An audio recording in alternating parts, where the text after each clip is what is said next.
আমরা সবাই মসজিদে নববীকে ভালোবাসি, ওইখানে যেতে চাই। আমরা কজনই বা তার তৈরির ইতিহাস জানি? চলুন জেনে নেই তার ইতিহাস।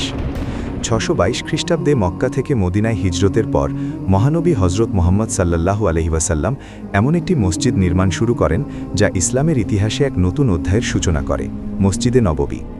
মসজিদের জমিটি দুই এতিম বালকের কাছ থেকে ন্যায্য মূল্যে ক্রয় করা হয় এবং নির্মাণ কাজে স্বয়ং নবী সাল্লাল্লাহু আলাইহি ওয়াসাল্লাম নিজ হাতে ইট বহন করে সাহাবীদের সঙ্গে অংশ নেন, যা মুসলিম সমাজে সমতা ও ভ্রাতৃত্বের অনন্য দৃষ্টান্ত স্থাপন করে।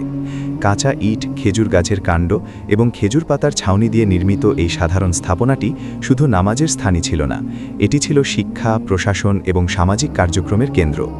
এখান থেকেই গড়ে ওঠে প্রথম ইসলামী রাষ্ট্র ব্যবস্থা এবং মুসলিম সমাজের ভিত্তি।